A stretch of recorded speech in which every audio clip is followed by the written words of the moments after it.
Koottaa har'allee qabsoon dhaabnee qabsootti jirra.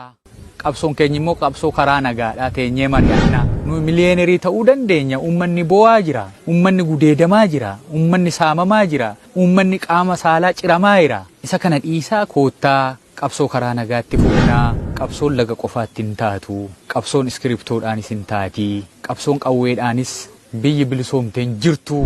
Isaaniillee waan hin jedhoo jiraate qabeenyoo isaanii harka jiraate fidaa. Biyyi qaamni hidhannee biyya kana keessa socho'aa turre afaan qawweedhaan biyya kana diigne fidaa ittiin suphinaa ittiin ijaarra. Maqaan kiyya Jaalmurtii Sabaan jedhama.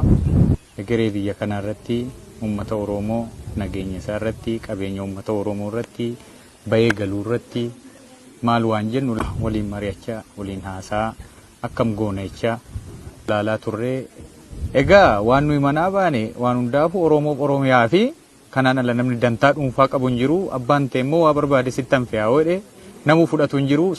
Waan Oromoo gadi bu'anii yoo laalan qaama meeqaan ciccitee kan biyya keessa faca'u nagaa Oromootu jeeqama, qabeenya Oromoo jeeqama. Moor waan danuutu namatti dhaga'ama. Yeroo itti uummanni Oromoo gudeedamutu jira, yeroo inni itti saamamutu jira. Namuu maallaqaan of jijjiiraa jiraachaa ture. Kana namuu mataa qabuu fi aantummaa Oromoof Oromiyaaf han bahee dhutu beeka. Darbee inni kunillee hin hafadhee yaada. Osoo hin jaalatiin immoo hafaa nageenya Oromiyaadhaaf Oromoodhaaf bu'aa guddaa qabaa. Qaamni badii godhu qaamni kun eegga fuuldura galee ammallee hir'ataa Oromoof nagaa guutuu kennaadhee yaadan. Durayyuu wanti badee beeki waliin taa'anii haasa'uu dadhabuudha. Waliin mari'achuu dadhabuudha. Gaaf sanayyuu osoo dhaggeeffachuun jiraate namuu otoo wal mo'uun jiraate sadarkaa kanarrayyuu biyyi deegame piroojeektiin garaagaraa darbee haga manni barumsaa dhaabatee haga ibsaan citee haga bushaan maal ta'e sababii abbaa ta'een unuun dabalatee nutti dhaga'amaa jechuudha. Akka nama tokkotti nama mataa qabu amma naannoo nuyi irra turre qaxanaa irra turre waggaa 3 moo waggaa 4 wanti manni barumsaa isaa qabte. Hobstaala miti guyyaa tokko isteeshinii kan miillaan keessa hin geenye. Kun eenyu haadha kiyyaa fi abbaa kiyya uummata Oromoo nu keessatti dhalanne dararame. Waluma nyaachaa of nyaachaa turre.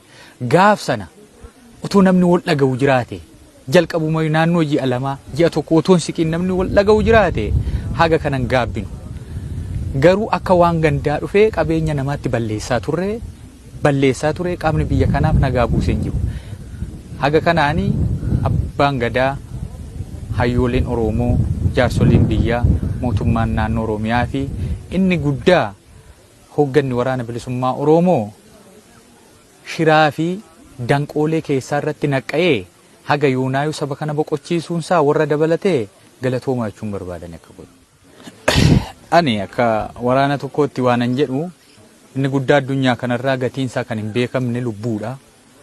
Har'allee yoo taate mootummaa naannoo keenyaa waliin walitti amanuu fi waliin mari'achuun yoo jiraatte bakka ni buusna nuyi humnallee taana mootummaan qabeenya yoo ta'e kana bu'uuraalee misoomaa mana barumsaa bushaan ibsaa obstaala waa garaagaraa miti haga nageenya buusuu irratti illee ammallee lubbuu keenya hin qusannuu jechuun barbaada. Dhaamsaanii qabu bakka sagaliitti caccabuun keenya nu fayyadu gurmoofne tokkoomne yoo taane waan Oromoof Oromiyaatti yaaddoo ta'u waan biyyattii kanatti yaaddoo ta'u danuu qabna. Koottaa qabsoon laga qofaatti hin taatu. Qabsoon iskiriptoodhaanis hin taati.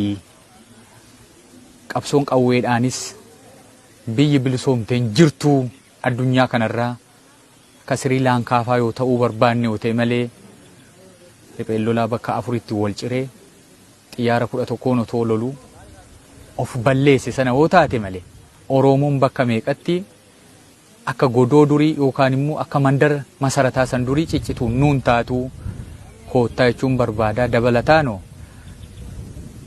Kan hafe kun akka 3 hafe. Tokko waanumti hin galiifiin hafe jira. Akkasumatti dhaggeeffachuudhaaf wanticha. Inni biraa immoo waa hojjetatee nu keessa saayee haa ta'u cinaatti ba'ees akka tasaarraan baamee naqaamne Istoora isaa garatti godhatu dhabee waa dhodhofkachuudhaaf kan hafe jira. Isaanillee waan hin jedhoo jiraate qabeenyoo isaanii harka jiraate fidaa biyyi qaamni hidhannee biyya kana keessa socho'aa turre afaan qawweedhaan biyya kana diigne fidaa ittiin suphinaa ittiin ijaarraa madoof keessaa qabna ittiin deeggarraa jechuun barbaada. Inni biraammoo ta'eetti yaade olaantummaa mataasaa. Anatu si bulchaa, ana jala yaa'ii, anatu waraana qabaa, anatu sirra kaampaanii garaa garaa qabaa, qabeenya qabaa, humna qabaa, ana diyaaspooraa qabaa, sittan duulchisa. Isa kana tabe. Isaan kana walumatti qabee qaama sadan kanaanii koottaa har'allee qabsoo dhaabnee qabsootti jirraa. Qabsoon keenya immoo qabsoo karaa nagaadhaa teenyee mari'annaa. Qaama lamaanirraayyuu yookaan uummata kana qaamni lamaan miine kun hin kiisnaa. Uummata keenyaaf nagaa buufnaa. Nu miliyeenerii ta'uu dandeenya. Uummanni bo'aa jira. Uummanni gudeedamaa jira. Uummanni saamamaa jira. Uummanni qaama saalaa ciramaa jira. Isa kana dhiisaa koottaa qabsoo karaa nagaatti fufnaa jechuun barbaada.